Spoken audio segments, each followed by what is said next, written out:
Et donc, je disais un très grand merci à la paroisse universitaire Saint-Paul de nous accueillir ici. Nous accueillir, ce pluriel, d'abord accueillir Lévi Ngangura. J'ai toujours du mal à prononcer ton nom de famille, et la deuxième partie, je l'oublie toujours. Donc, accueillir Lévi, qui est professeur d'Ancien Testament à Goma, à l'est de la République démocratique du Congo, qui a fait une partie de ses études à Genève, et qui est en ce moment en séjour de recherche à Paris, au DEFAP. Et nous accueillir la CLCF, la Centrale de littérature chrétienne francophone, dont la mission est de faire circuler les idées et les théologies à travers les livres, en aidant à la formation de bibliothécaires et en envoyant des livres, mais aussi maintenant en recevant, alors pas des livres directement, mais des auteurs de livres, parce que la théologie se produit partout, et pas seulement en Europe. Et c'est vraiment un très grand plaisir pour moi de commencer aujourd'hui ce premier cycle de conférences qui j'espère, perdurera, en invitant des auteurs des institutions partenaires. Alors, Lévi a très aimablement répondu présent quand on a commencé à envisager cela, il n'y a pas si longtemps que ça. Et je me suis dit, de quel livre on va parler ? Puisque Lévi est auteur de 2 livres au moins.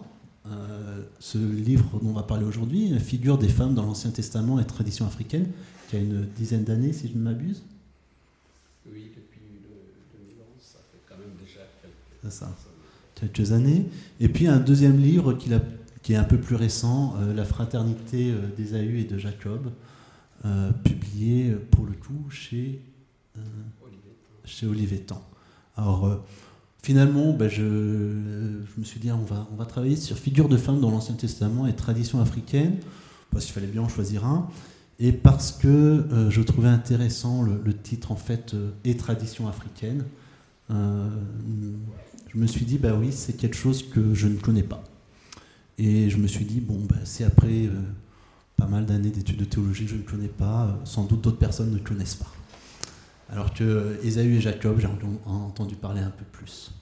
Donc voilà, je crois qu'on ne va pas s'étendre plus en longueur, et puis on va laisser Lévi nous parler de ce livre. Juste une chose quand même, il y a 2 jours, j'ai consulté la table des matières du livre quand même, et j'étais assez frappé de la grande diversité des figures qui étaient mentionnées. Je crois que j'en ai compté une 50aine rien qu'en consultant la table des matières. Et donc je me réjouis d'entendre Lévi nous parler de ces femmes de l'Ancien Testament et des rapports avec les traditions africaines. Merci beaucoup pour ces belles paroles d'introduction et cet accueil très chaleureux. Je suis très heureux d'être ici pour vous présenter quelque chose de ma modeste recherche. Je remercie donc la CF et puis la paroisse universitaire protestante Saint-Paul pour l'invitation et l'opportunité qui m'est offerte. Je ne sais pas si certains d'entre vous ont déjà peut-être pu voir ce titre, peut-être même avec l'affiche, s'ils n'ont pas découvert ce modeste livre publié chez l'Harmattan il y a déjà quelques années quand même. Figure de femme dans l'Ancien Testament et tradition africaine. À l'époque, quand j'avais commencé à penser à mener une enquête sur cette question, j'étais en fait doyen de faculté de théologie. Alors j'avais proposé à l'époque et organisé un cours public dans le cadre d'un programme de recyclage des pasteurs de Goma. Goma, nous sommes à l'est de la République démocratique du Congo. Alors, la différence peut-être avec ici, chez nous, tous les pasteurs ne sont pas nécessairement finalistes de faculté de théologie.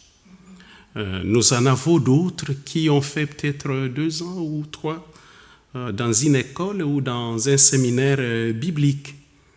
Donc, en tant que doyen de faculté de théologie, nous avons conçu ce programme de recyclage un peu comme de mise à niveau, où nous passons en revue quelques données bibliques et d'autres matières aussi. C'est pourquoi peut-être le contenu de ce livre peut ne pas intéresser tout le monde, mais vous comprenez que sur le plan de la pédagogie, on était en train de répondre à une préoccupation locale. Alors, il y avait d'autres matières qu'on avait abordées, mais il fallait relever les défis aussi parce que la question de la femme, de la place de la femme se pose aussi à notre Église. Alors, nous avons pensé à l'époque partir des textes bibliques, aborder la question à partir d'une perspective biblique pour alimenter le débat, alimenter la réflexion qui est en train de se faire autour de cette problématique, la question de la place de la femme dans l'Église et dans la société. Donc, quand nous parlons chez nous des héros ou de la Bible même à partir du catéchisme de l'école des dimanches, les noms qui viennent à l'esprit, du moins les grands noms, sont des hommes. On va citer Abraham avec raison, Jacob, Joseph, Moïse, les pères fondateurs. Si on doit parler des rois, parler de David, de Saoul ou de Salomon, des prophètes, parler d'Ésaïe et de Jérémie. En tout cas, nous sommes habitués à entendre cela. Et très peu, on parle des femmes. On parle des femmes alors qu'elles sont là. Et alors la question de base que j'avais posée dans cette enquête était de me dire, est-ce que la littérature de la Bible est essentiellement masculine? Pourquoi la présence forte des femmes qui ont joué des rôles remarquables dans la conduite des événements, ne sont pas aussi très présentées? C'est en fait avec cette question que j'ai fait le parcours dans ce livre. Et vous voyez, alors j'avais choisi différents portraits dans la Bible et avec chaque partie pour essayer de réfléchir ensemble. C'est vrai, il y aura des renvois à notre tradition, mais au fond, je suis en train de répondre à des préoccupations. D'abord, aider certains pasteurs qui n'ont pas eu la possibilité de mener des études normales en théologie, c'est-à-dire faire un enseignement, mais aussi discuter en même temps de cette question de la place de la femme. Alors, le sommaire du livre parcourt quelques 9-10 chapitres comme ça. Et c'est vrai, chaque chapitre aurait pu faire objet d'un débat ou d'un exposé, mais faute du temps, je vais essayer de dire rapidement ce que nous avons fait. Alors, le premier chapitre, je parlais des matriarches, c'est-à-dire ces mères de peuple, que je trouve très passionnées, des fois très astucieuses. Au deuxième moment, nous nous sommes intéressés sur les prophètes et les médiatrices. Et au troisième moment, des femmes que nous appelons des femmes hors âge, parce qu'ils viennent des différents milieux de tout âge, et puis sont remarquables par leur zèle, par leur courage d'affronter des moments difficiles, et les filles et les femmes de roi. Et puis, parler des femmes victimes de violences dans l'Ancien Testament. Après, j'ai abordé la question des séductrices, que j'ai rangées en des catégories. Il y a ce que j'appelais les séductrices pernicieuses, mais aussi il y a aussi des séductrices salvatrices. Et après, on a abordé la question de récit de la création, voir dans les deux récits comment le respect mutuel entre hommes et femmes est présenté. Et après, m'intéresser à la littérature de la sagesse dans la Bible, comment la femme est présentée comme objet de réflexion. Et vers la fin, revenir sur cette question, le Dieu de la Bible qui apparaît aussi avec des traits féminins et masculins. Chez nous, on parle très peu des traits féminins de Dieu, c'est pourquoi il fallait que je les aborde ici.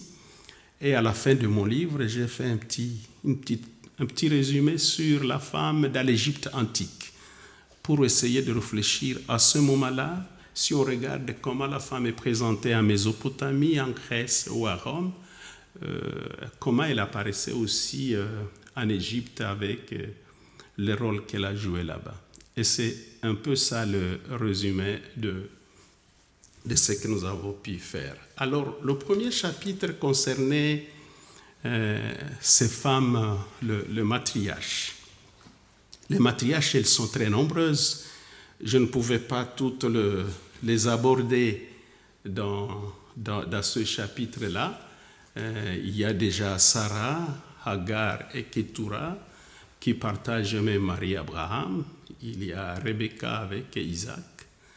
Il y a Léa, Rachel, Bilha et Zilpa qui partagent Jacob comme leur mari. Il y a Asnath, la femme de Joseph. Et puis il y a le défi de Lot. Alors, dans ce chapitre, je n'ai pas décrit toutes ces femmes. Je me suis beaucoup intéressé à Rebecca et à Rachel parce que les autres, j'y reviens dans d'autres aspects thématiques. Par exemple, Sarah, je reviendrai sur elle lorsque j'aborde la question de la femme victime lorsqu'elle est livrée par son mari à un harem. Alors, je ne l'ai pas abordé la figure de Sarah à ce niveau ici, je l'ai laissé. Alors, je me suis concentré sur Rebecca et Rachel. Pour Rebecca, avec l'épisode le livre de la Genèse au chapitre 24, c'est le chapitre qui m'a beaucoup intéressé pour comment Rebecca est présentée, je disais, comme la femme comme il faut.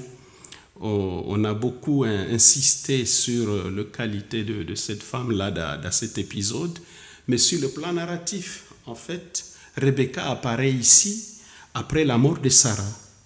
Et au moment où Abraham est déjà très avancé en âge, et alors il charge son serviteur pour aller en Mésopotamie chercher une femme pour son fils Isaac. Il s'agit donc de l'histoire du mariage d'Isaac qui est racontée là-bas, mais le récit en le lisant, on ne s'arrête pas à une simple anecdote de mariage, parce qu'au fond, on voit que la préoccupation est de dire n'épouse pas une femme du milieu dans lequel nous sommes, c'est-à-dire mais va à ma lignée en Mésopotamie pour aller chercher la femme. Donc l'enjeu qui est là, c'est la femme de la lignée d'Abraham qui l'emporte sur le voisinage géographique. Et cela constitue en fait un grand débat après le retour de l'exil, parce que ceux qui reviennent de l'exil, finalement, se posent des questions si ils peuvent prendre des épouses parmi ceux-là qui sont restés au pays et qui ne sont pas partis en exil. Et voilà, dans ce récit, tout cela est mis en mouvement, tout cela est mis en jeu pour dire, va là-bas et cherche pour mon fils une femme comme il faut, une femme de ma parenté. Donc, une femme qui appartient à la patrie, à la grande famille d'Abraham, une femme qui vient de la lignée d'Abraham, l'emporte généralement sur le voisinage géographique. Alors, mais dans ce récit, ici, il y a aussi d'autres choses sur lesquelles j'ai voulu insister. Ce sont les qualités de Rebecca ici. Rebecca qu'on décrit, déjà on l'a décrit comme une femme qui vient de la parenté d'Abraham, et je suis en train de dire que ça fait partie du débat qui est là à l'époque après le retour de l'exil, mais aussi il y a d'autres qualités de Rebecca qu'on présente.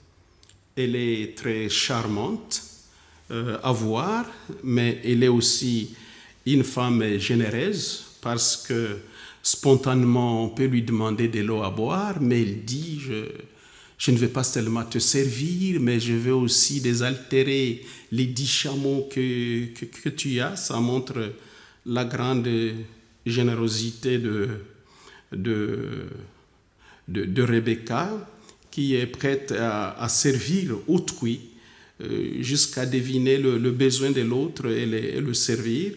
Mais c'est aussi une autre qualité, elle est une femme disponible à recevoir un homme comme époux, parce que dans les textes, il est dit expressément qu'elle est encore vierge et qu'elle n'a pas encore connu d'homme. Une manière de dire, elle est disponible, elle n'a pas encore d'autres engagements, donc elle est prête à recevoir un époux.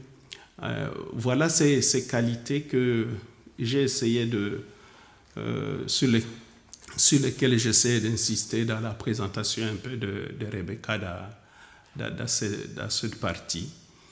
Mais alors, la même Rebecca, si on lit le chapitre 27, on applique, ce n'est plus le même portrait de la femme qu'on a. Rebecca, qu'on voit apparaître maintenant en Genèse 27, c'est une mère qui est capable d'orchestrer la fraude de son fils pour que son fils reçoive la bénédiction qui était destinée à son frère aîné. Rebecca, elle est vraiment une maîtresse de la situation. Et elle fait tout, elle est capable de faire les jeux, d'avancer coûte que coûte, quels que soient les obstacles qui se présentent. Parce qu'au début dans cette scène, Isaac est en train de parler à son fils aîné sur les derniers moments. Jacob n'est pas là, mais Rebecca est là présente et elle entend. Et après, quand elle reçoit Jacob, elle répète l'ordre qu'elle a entendu. Son mari a donné à Ésaü. Et puis, elle prend la décision de dire, mais toi, tu peux faire ça et gagner ce qui devrait revenir à ton frère. C'est comme ça qu'elle va instruire Jacob de détourner sur lui la bénédiction qui était destinée à Ésaü et lui propose donc de prendre la place de son frère. Mais pour réussir ce projet-là, le plan, Rebecca, dans le récit, elle pense à tout. Elle dit, on a demandé à ton frère d'apprêter un mets de gibier, mais moi je peux préparer les chevreaux à la place du gibier et le préparer comme ton père aime. Alors, l'autre obstacle à laquelle elle va penser, c'est parce qu'Ésaü, c'est un homme velu, mais Jacob ne l'est pas. Et alors, elle a dû prendre le pot de chevreau pour couvrir les bras de Jacob, et comme ça, il peut apparaître comme son frère. Elle prend même les habits d'Ésaü que Jacob peut porter. Alors, Jacob qui réagit, qui dit, mais on risque de découvrir que je ne suis pas la personne qu'il fallait, et puis j'aurai donc la malédiction au lieu d'être béni. Mais ces intimidations-là, Rebecca est capable de dire non, que la malédiction ne t'arrive pas, que tout soit sur mon dos, mais vas-y seulement, avance. Donc, on a un autre portrait d'une femme maîtresse de la situation, qui mène le jeu et qui fait tout et qui peut réussir même tous les obstacles qui se présentent. Voilà. Je pensais à cette figure de Rebecca aussi parmi les matriarches, à la fois présentée comme une femme comme il faut, mais aussi présentée comme une femme maîtresse de la situation qui avance coûte que coûte, quels que soient les obstacles. Alors Rachel, et là nous sommes dans l'histoire de Genèse 29, avec Rachel qui est une femme qui est aimée, mais qui est stérile. On connaît cette histoire où Jacob va faire la rencontre de cette femme lorsqu'il est en train de fuir le conflit qu'il a dû provoquer en détournant la bénédiction qui appartenait à son frère. Et voilà, lorsqu'il rencontre Rachel au puits, Rachel va jusque le ramener jusque chez lui parce qu'il partait chez le père de Rachel, chez Laban. Mais ce qui nous intéresse ou ce qui m'a beaucoup intéressé dans ce récit, c'est cette manière où on a mis en jeu cette compétition des femmes autour de la descendance. Parce qu'en fait, Rachel, pour l'avoir, Jacob voulait l'épouser, mais le jour du mariage, voilà, Laban réussit à pousser Léa dans les bras de Jacob au lieu de lui présenter Rachel. Et puis, c'est au matin que Jacob va découvrir que finalement, ce n'est pas la femme qu'il avait choisie, avec laquelle il a passé la nuit, mais il était déjà lié à Léa. Et voilà, il a les deux femmes. Maintenant, les deux femmes vont entrer dans une grande rivalité, une grande tension pour avoir la descendance. Et Rachel qui était choisie va se retrouver, elle est stérile, et Léa, qui n'était pas la femme choisie, se retrouve très féconde. Et voilà, Léa qui met au monde d'abord Ruben, Siméon, Lévi et Judas, et puis sa sœur Rachel devient très jalouse parce qu'elle n'a pas eu d'enfant. Elle utilise alors sa servante pour avoir déjà aussi deux fils, Dan et Nephtali. Léa aussi qui reprend ce rituel d'adoption, le rituel d'adoption, et utilise sa servante Zilpa pour avoir aussi Gad et Asher. Et dans cette compétition, finalement, il y a la scène de Madragore qui entre en jeu, et encore Léa peut encore mettre au monde Issachar, Zabulon et Dina. Et c'est vers la fin que Rachel engendre Joseph, et puis Benjamin avant sa mort. Donc, dans cette compétition des femmes qui cherchent des enfants à tout prix et attachés à leur mari, des fois les noms donnés aux enfants expriment aussi ce niveau de rivalité entre les deux femmes. Mais c'est un petit détail que je souligne dans cette histoire, c'est aussi le fait que dans la vie, on n'a pas tout. Et dans la vie, on ne manque pas tout. Et il y a comme une loi de la compensation. Personne ne peut tout avoir et personne ne peut tout manquer. Peut-être ce qu'elle a manqué, peut-être parce qu'elle n'a pas été choisie au premier moment par Jacob, elle le gagne en termes de sa fécondité et avoir beaucoup d'enfants. Mais aussi Rachel, qui était choisie, se retrouve au premier moment stérile. Donc, elle n'a pas tout eu, elle n'a pas tout manqué, et c'est comme une loi de notre nature. C'est vrai, très souvent, on insiste sur ce que nous manquons, comme si nous n'avons pas aussi d'autres qualités qu'on puisse valoriser. Mais voilà, cette histoire met en jeu cela.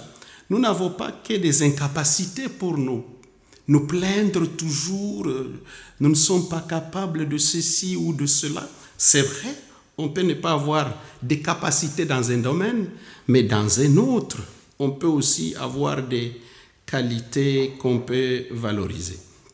Et je trouve que cela est mis en scène, en fait, dans cette histoire de Rachel et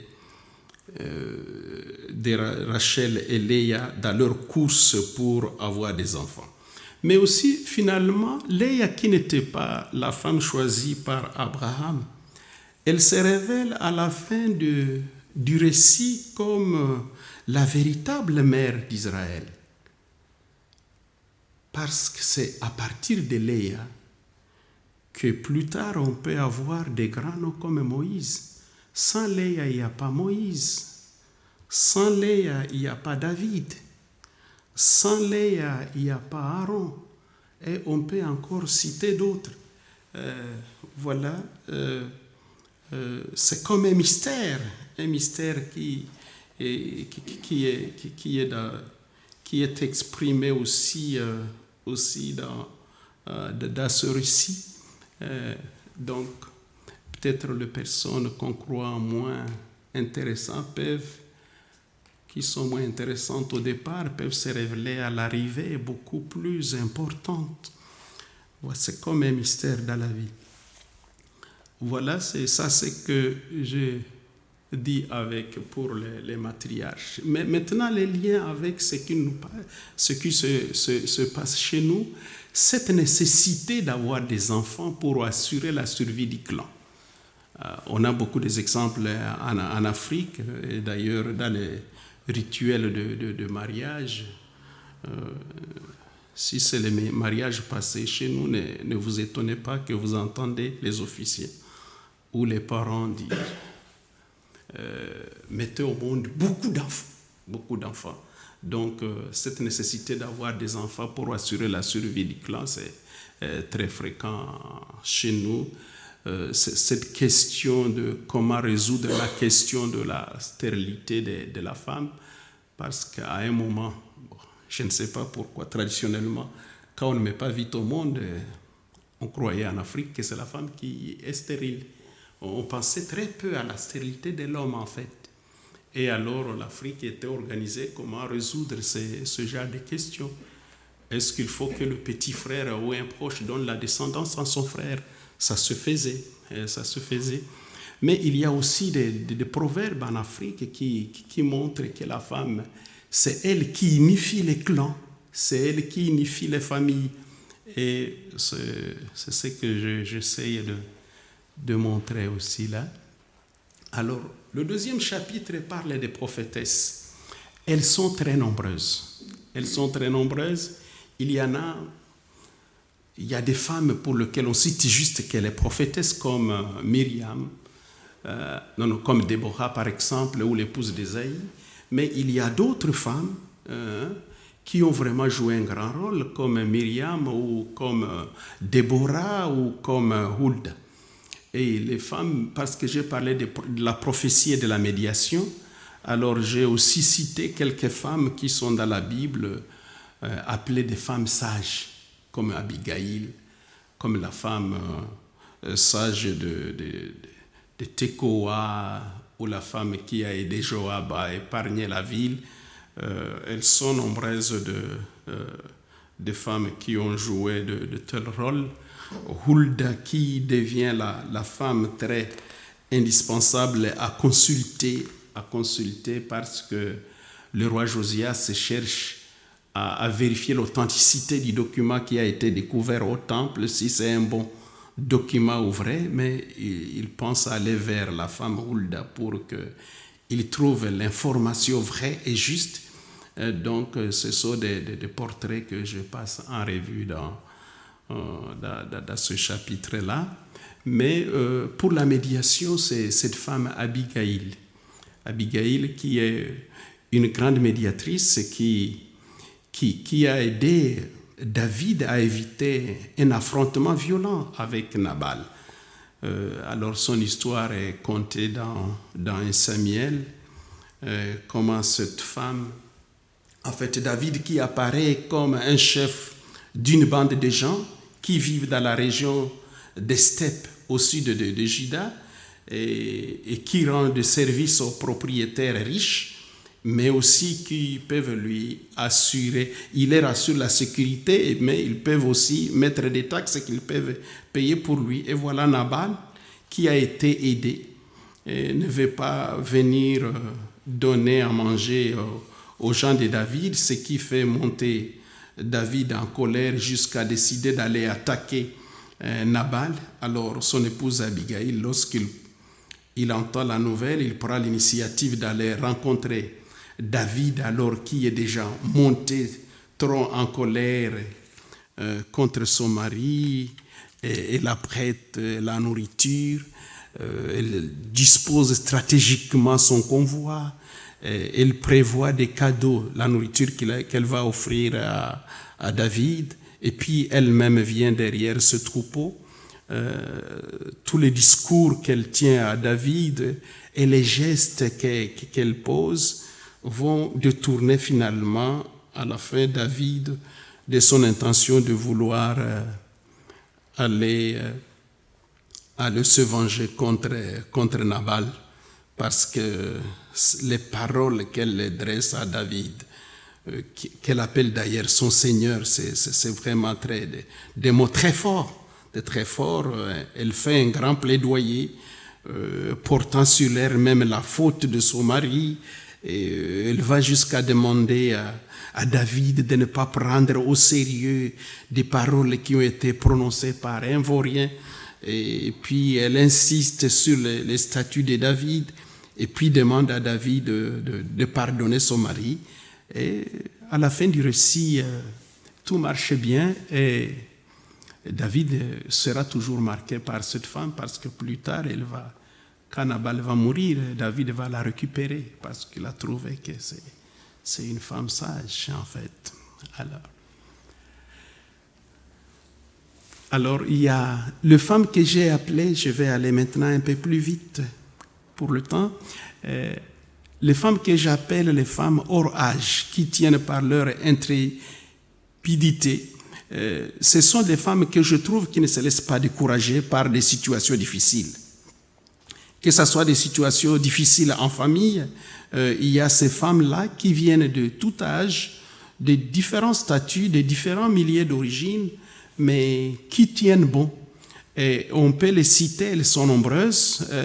Les filles de Tselophéad, qui étaient célibataires et orphelines, et on connaît dans ces milieux de type patriarcal combien les orphelins et les célibataires, encore femmes, avaient beaucoup de difficultés, mais voilà, elles vont négocier jusqu'à avoir un droit d'héritage à la terre.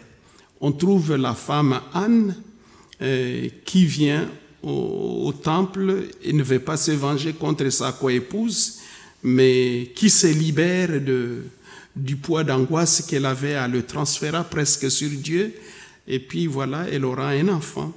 On trouve la veuve de Sarepta, une veuve qui va confesser la puissance de Dieu et qui fait confiance à la parole du prophète, et puis qui est prête à servir l'autre. Elle nous laisse l'impression de perdre, de prier presque de ce qu'elle a pour servir autrui, et en servant l'autre, croyant perdre, elle va gagner beaucoup plus à la fin. Elles sont nombreuses, ces femmes-là qui nous impressionnent. Une petite fille esclave qui sauve un grand général syrien, ou Ruth, une étrangère moabite, qui va finalement se retrouver dans la lignée de David. Voilà, j'ai passé en revue ces portraits de femmes que j'appelle, qui sont hors âge et qui marquent par leur courage exceptionnel. Il y a les filles et les femmes de roi que je trouve toujours un peu intrigantes. Voilà Michal qui est la femme de David, mais elle est la fille d'un grand adversaire de David, Saoul. Il y a Abishag qui est une jeune femme shunamite qu'on apporte à David, mais les textes montrent assez clairement que dans sa vieillesse, David ne l'a pas connue. Et il y a Bethsabée qui est une reine et qui va réussir à placer son fils au trône. On peut citer d'autres femmes comme la reine de Saba, on peut citer d'autres comme Athalie, qui va usurper le pouvoir et interrompre momentanément la dynastie davidique. On peut citer Jézabel, elles sont nombreuses. Et finalement, j'arrive ici sur les femmes victimes de violences dans la Bible. Elles sont aussi très nombreuses. Cette question nous préoccupe davantage chez nous, d'autant plus parce que nous vivons un milieu très agité et où effectivement les femmes sont vraiment victimes de violences. Alors dans la Bible, il y a Sarah et Rebecca qui sont livrées par leur mari au harem des rois étrangers. Il y a Hagar qui a été maltraitée par sa maîtresse et coépouse Sarah, je range ces femmes-là parmi les femmes victimes, mais même les filles de Lot qui donnent descendance à un clan, je les range parmi ceux-là, ces filles qui vont réussir, comme leur mère est déjà décédée, à coucher avec leur père. Je les ai mises dans ce lot-là. Il y a Dina qui a été convoitée et déflorée lors d'une promenade. Il y a une femme comme Aksa qui est donnée en mariage comme un trophée, ou la fille de Jephthé qui est offerte en sacrifice par son père. Voilà les quelques femmes que j'ai dû analyser parmi les femmes victimes. Mais la question que nous nous posons à ce niveau, c'est de nous demander si la violence faite aux femmes, même déjà dans l'Ancien Testament, est un miroir pour notre société. Parce qu'on en trouve encore de femmes victimes, elles sont toujours, même à l'heure où je suis en train de vous parler, elles sont très nombreuses chez nous en République démocratique du Congo, qui sont victimes de plusieurs violences. D'ailleurs, déjà avec la guerre qui est là, le prix Nobel Mukwege ne cesse d'en parler, comment la femme est instrumentalisée dans le conflit qui se passe chez nous. Mais en dehors des cas de violences subies dans les guerres, il y a aussi des violences en famille, il y a des violences aussi en milieu professionnel ou en milieu scolaire. Voilà. Après cela, j'aborde maintenant la question de femmes séductrices. Et les femmes séductrices, merci beaucoup. Les femmes séductrices, que je trouve en deux catégories. Il y a les séductrices pernicieuses, comme par exemple la femme de Potiphar, qui harcèle Joseph. Et il y a Dalila qui va trahir, qui séduit et va trahir Samson. Je trouve ça, c'est une séduction pernicieuse. Mais par contre, il y a une autre forme de séduction que je trouve salvatrice, celle de Tamar ou de Yaël ou de Rahab qui héberge les espions et puis dont la famille va finalement faire partie plus tard du peuple d'Israël. Alors, dans le livre de la Genèse, je vais maintenant essayer de conclure. Dans le livre de la Genèse, il y a deux récits qui nous parlent de la création de la femme. C'est vrai que très souvent, on insiste sur le récit où on parle de la femme qui a été créée à partir de la côte, et puis on oublie un autre récit qui dit tout simplement l'homme et la femme, ils ont tous été créés, qui établit une très bonne égalité dans la considération ou dans le respect entre l'homme et la femme. Alors, l'avant-dernier chapitre qui aborde la femme dans la réflexion, femme comme objet de la réflexion, je commence par la sagesse biblique elle-même. La sagesse biblique elle-même, elle est féminine. Elle est féminine.